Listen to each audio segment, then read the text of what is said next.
Hello friends, Siragadikka வாசல் சீரியலுக்கான next எபிசோடுக்கான promo பார்க்கலாமாங்க. இங்கே பார்த்தீங்கன்னா முத்துவுமே பார்த்தீங்கன்னா சீதா கிட்ட கேட்டு பார்க்குறாங்க, உனக்கு என்ன மாதிரி மாப்பிள்ளை வேணும் அப்படின்னு சொல்லிட்டு. சீதாவும் பார்த்தீங்கன்னா எனக்கு கவர்மெண்ட் ஜாபில் இருக்கணும், வீட்டுக்கு ஒரே பையனாக இருக்கணும் அப்படின்னு சொல்லிட்டு சொல்கிறாங்க. அப்போ பார்த்தீங்கன்னா முத்துக்கு எதுவுமே புரியாமல் இதை பார்த்தீங்கன்னா மீனாக்கிட்டேயும் போய் சொல்கிறாங்க. மீனா பார்த்தீங்கன்னா அவள் மாப்பிள்ளை பார்க்கறதுக்காக சொல்லலை, அவள் அருணை நினச்சி தான் சொல்லியிருக்கா அப்படின்னு சொல்லிட்டு இருக்காங்க.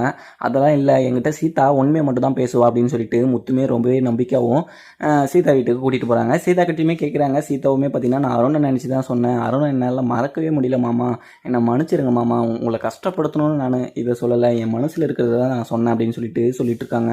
பார்த்தீங்கன்னா மீனாவுமே பார்த்தீங்கன்னா அவள் மனசில் இருக்கிறத தானே சொல்லுவா, அவள் பொய்யை நடித்து என்ன பிரயோஜனம் அப்படின்னு சொல்லிட்டு சொல்கிறாங்க. உடனே பார்த்தீங்கன்னா முத்துவுமே ரொம்பவே கோவமாகவும் காரை எடுத்துகிட்டு கிளம்பிடுறாங்க. உடனே பார்த்தீங்கன்னா கிளம்புனாலுமே ஒரு சைடு பார்த்தீங்கன்னா முத்துவுமே யோசிக்கிறாங்க, சீதா நினைக்கிறது தான் நடந்தால் தான் என்ன, நாம் தான் சுயமா தானை பற்றி மட்டும் யோசிக்கிறோமோ அப்படின்னு சொல்லிட்டு ஒரு கில்ட்டி ஃபீலோட யோசிச்சுக்கிட்டு இருக்காங்க. இங்கே பார்த்தீங்கன்னா நம்ம சீதாக்கும் அருணுக்கும் கல்யாணம் பண்ணி வச்சா என்ன அப்படின்னு சொல்லிட்டு யோசிக்கிறாங்க. ஒரு சைடு பார்த்திங்கன்னா அவங்களுக்கு யோசிச்சாலுமே ஒரு சைடு பார்த்திங்கன்னா அவன் பண்ணது தான் மூஞ்சி முன்னாடி வருது. அவனுக்காக இல்லைனாலையும் நம்ம சீதாக்காக இந்த கல்யாணத்தை அவன் கூட நம்ம பண்ணி வைக்கணும் அப்படின்னு சொல்லிட்டு அவங்களும் யோசிச்சுக்கிட்டு இருக்காங்க.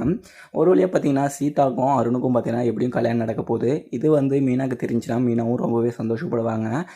இதை பார்த்திங்கன்னா சீதாவுக்குமே தெரிய வந்துச்சுன்னா சீதாவுமே ரொம்பவே சந்தோஷப்படுவாங்க. இந்த விஷயத்தை பார்த்திங்கன்னா நம்ம சீதா கிட்ட சொல்லலாம் அப்படின்னு சொல்லிட்டு முத்துவுமே யோசிக்கிட்டு இருக்காங்க. உடனே பார்த்தீங்கன்னா சீதாவுக்கும் கால் பண்ணி நான் கோயிலுக்கு வரேன், நான் உங்ககிட்ட தனியாக பேசணும் அப்படின்னு சொல்லிட்டு சீதா கிட்டையும் சொல்கிறாங்க.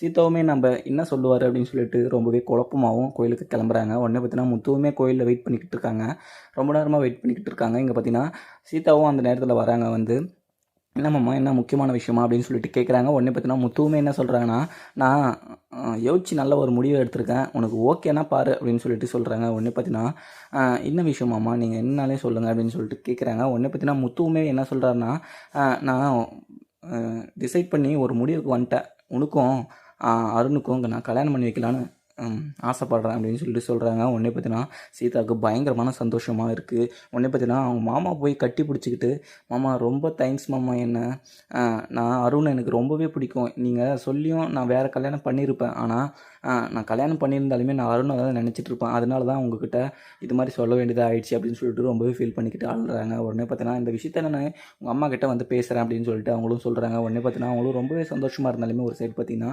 முத்துவுமே அவங்க வீட்லேயும் போய் பேசுகிறாங்க. அதுக்கப்புறம் நான் பார்க்கலாமாங்க. வீடியோ பிடிச்சிருந்தா லைக் பண்ணுங்கள். தேங்க்யூ.